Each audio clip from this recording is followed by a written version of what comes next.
기자쇼 안주영입니다. 오늘은 장안의 화제, 폭삭 소가수다에 대한 얘기를 해볼까 합니다. 요즘 주말마다 울었어요. 이런 댓글이 달리는 걸 심심치 않게 볼 수 있습니다. 왜냐면은 3월 초부터 매주 금요일 날 4편씩 폭삭 소가수다가 공개됐기 때문인데 글로벌 시장에서도 1위를 했고 국내에서는 이 드라마 얘기로 정말 이야기꽃이 필 정도로 많은 화제를 모으고 있습니다. 이 작품 눈물을 흘리게 하는데 중요한 거, 눈물을 강요하진 않는다는 거죠. 심파가 아니라는 거예요. 그러면서도 어쩜 그렇게 사람들의 울음보를 자극할 수 있었는지 이 작품에 대한 비하인드 5가지를 가져왔습니다. 그 비하인드 지금부터 시작합니다. 자, 가장 제가 많이 드는 궁금증 하나는 도대체 이 작가 누구야? 이 질문입니다.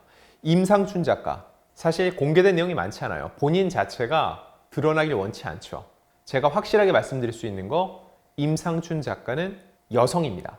임상춘이라는 이름 자체도 필명이에요. 생각할 상에 넉넉할 춘자, 넉넉하게 생각을 한다. 정말 다양한 취재와 또한 생각을 통해서 작품을 만든다. 그런 의미가 아닐까 싶은데 자신의 이런 실제 정체가 드러날 경우에는 또 다른 필명으로 쓰겠다고 할 정도로 베일에 감춰진 인물입니다.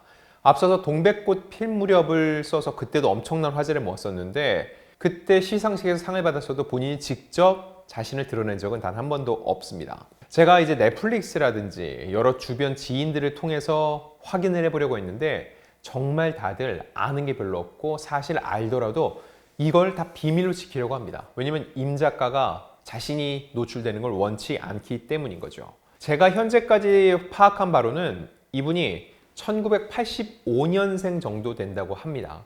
그러니까 현재 한국 나이 이제 40 정도 된 건데 그 정도 나이가 된 작가가 도대체 어떤 삶을 살아왔길래 이 같은 대본을 쓸 수 있는 건지 정말 놀랄 노자입니다. 사실 이 같은 대본은 앞서서 노희경 작가의 작품에서 많이 볼 수 있었는데 노 작가만 하더라도 이미 60대를 훌쩍 넘겼죠. 근데 이제 갓 40대로 접어든 작가가 이 정도의 필력을 보여준다. 이거는 좀 기적에 가깝다고 생각이 듭니다.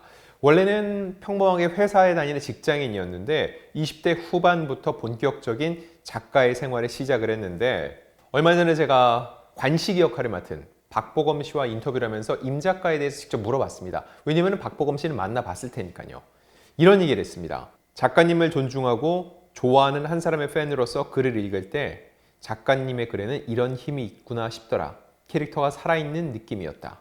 작가님의 글은 영혼을 위한 사골국, 미역국, 씨앗 저장소 같은 느낌이었다라고 얘기했습니다. 좀 동문서답이었어요.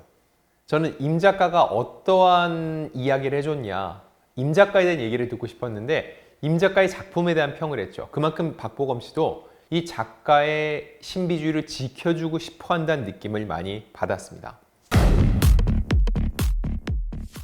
자, 두 번째 비하인드. 왜 남편은 김선호였을까?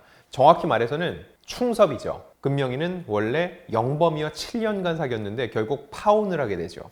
원래는 청첩장까지 찍었는데 그때 금명이는 양관식 오해순의 장녀라고 쓰인 청첩장을 보면서 나는 그들의 금명이었다라는 또 명대사를 하기도 했었는데 결과적으로는 청첩장까지 찍었음에도 영범이와는 이루어지지 못하고 충섭이, 즉 김선호와 결혼을 하게 됐는데 사실 이렇게 될 거라는 걸 작가는 작품에서 어느 정도 이미 단서를 던져 주었다는 겁니다. 왜냐? 자, 일단 금명이가 1987년 서울대학교 영문학과에 입학을 하죠. 그때 영범이가 같이 입학을 하면 사진을 찍어주는데 그때 금명이 손에 들려있는 게 있습니다. 얄라성이라고 적힌 종인데 실제로 서울대학교에 있던 영화 동아리입니다. 국내 대학 영화 동아리 같은 데서도 굉장히 긴 역사를 자랑한다고 하는데 그만큼 금명이가 대학생이 되자마자 관심을 가질 만큼 영화의 조예가 깊고 또한 관심이 높다. 즉 영화와 뭔가 연관성이 있다는 걸 여기서 이미 보여준 거죠. 그러면서 영화 간판을 그리는 화가 충섭을 만나게 되죠. 그러면서 두 사람이 훗날 이제 부부가 되는데 그에 앞서서 금명이가 아들이 그린 간판을 보기 위해서 매일 그 앞에 왔다 암표상으로 오해받는 충섭의 어머니에게 첫 영화 관람을 선물하기도 했죠. 그러면서 충섭이 어머니가 엄청나게 금명이를 예뻐합니다. 근데 금명이 부모가 원하는 게 뭐죠? 금명이를 정말로 사랑하고 예뻐해주는 그런 시부모를 만나길 원하는데 딱 이 어머니가 그랬다는 겁니다. 결국 충섭 그리고 금명이를 연결하는 가장 큰 매개체가 영화가 될 거라는 거. 그거는 이미 금명이의 입학식 때부터 작가는 알려주고 있었다는 거죠. 그리고 금명이가 결혼을 앞두고 정말 상처를 많이 받았잖아요. 금명이뿐만 아니라 금명이의 엄마 애순이 역시 영범이의 어머니에게 모욕까지 당하게 되는데 그런 와중에 애순은 자기의 딸을 정말로 예뻐해주는 그런 시어머니를 만나길 원했고 충섭의 어머니가 딱 그런 사람이었다는 거죠. 결국 그들은 만날 수밖에 없는, 이어질 수밖에 없다는 것을 임상춘 작가는 여러 단서를 통해 이미 알려주고 있었던 겁니다. 자, 세 번째 비하인드. 은명이가 떼어낸 엠블렘 중에서 S는 어디 갔을까? 보신 분들은 다 아실 텐데 실제로 저도 그랬어요. 저희 고등학교 때도 소나타에서 S를 가지면은 서울대에 간다 해서 S를 떼내는 거, 그래서 갖고 있는 게 유행이었어요. 그래서 소나타를 오나타로 만드는 그런 일이 있었는데 이 안에 아주 재미난 에피소드도 드러나죠. 자, 그런데 은명이는 여러 개를 떼냅니다. 교장, 교감, 담임 선생님의 차에서 하나씩 다 이렇게 알파벳을 떼냈는데 그것 때문에 어머니 애순이가 불려가서 선생님들한테 고개를 조아리고 양주 선물하기도 하죠. 근데 보면은 이 엠블렘 중에서 양은명의 약자 YEM은 그의 여자친구 가방에 붙어 있습니다. 현숙의 책가방에 딱 붙어 있어요. 양은명. 근데 담임 선생님 차가 소나타였는데 담임 선생님 차를 오나타로 만든 이 S의 행방이 궁금해진다는 거죠. 자, 근데 서울대에 다니는 누나 금명이의 교재를 감싼 고무줄 위에 S 엠블렘이 딱 붙어 있다는 게 포착이 됐습니다. 정확히 그 장면이 나와요. 이게 무슨 의미냐? 은명이가 매일 누나 금명이랑 티격태격 되는데 누구보다도 누나가 잘 되길 원했고 서울대에 가길 원했다는 거죠. 즉 YEM은 여자친구 현숙에게 줬지만 이 S만큼은 누나인 금명에게 줬다는 겁니다. 두 사람이 얼마나 돈독한 남매인지를 알 수 있는 대목인 거죠.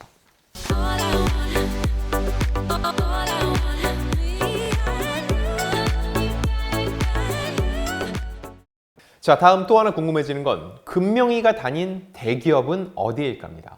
자, 금명이가 서울대를 졸업하고 대기업에 들어가요. 모두가 좋아합니다. 굴지의 대기업에 들어가요. 근데 정작 여기가 어딘지는 안 알려줍니다. 근데 사실 작가는 여러 장면을 통해서 어딘지를 알려줬습니다. 대학을 졸업하고 금명이가 고단한 서울살이를 할 때 가장 자주 보여주는 빌딩 중에 하나가 뭘까요?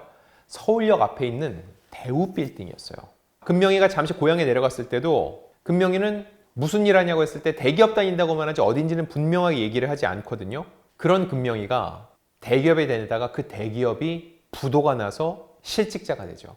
실제로 IMF 때 대우가 부도를 맞습니다. 그래서 폭삭 소가수다 12화를 보면은요, 그때 제대한 충섭이가 버스에 탄 금명이를 쫓아오는데 그게 이제 퇴근하는 금명이의 모습이었죠. 퇴근한 금명이가 버스를 타기 직전에 보여준 것도 대우 빌딩이었고요. 13화에서 결국은 부도가 납니다. 그리고 정리해고가 된 금명이가 짐을 들고 버스 정류장에 앉아있는 장면이 있어요. 근데 버스 정류장에 앉아있는 금명이를 보여주기 직전에 나온 장면에도 대우 빌딩이 있어요. 즉 대우가 망하고 금명이가 정리해고돼서 짐을 갖고 버스 정류장에 앉아있다. 이런 설정이 가능하다는 거죠. 결과적으로 볼 때 그 당시 서울대를 나온 금명이가 다닌 대기업은 바로 IMF 때 부도가 나서 큰 충격을 줬던 대우였던 겁니다.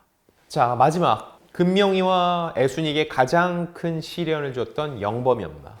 이 영범이 엄마에게 이 폭삭 소가수다는 유작입니다. 자, 이게 어떤 의미냐면은 배우 고 강명주 씨입니다. 강명주 씨는 영범의 어머니 부용 역을 맡았는데 이 여자친구인 금명을 굉장히 못마땅해 하죠. 그래서 애순에게 이 결혼 좀 말리게 해달라고 하고 내가 하고 싶은 말을 못하면 죽는 병이 있다면서 정말 모진 말을 내뱉죠.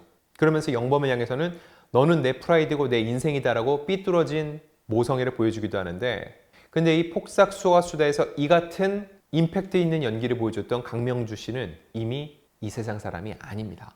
이 드라마가 3월 초에 공개가 됐는데 안타깝게도 그 직전 2월 27일 가족과 지인들이 지켜보는 가운데 눈을 감았습니다.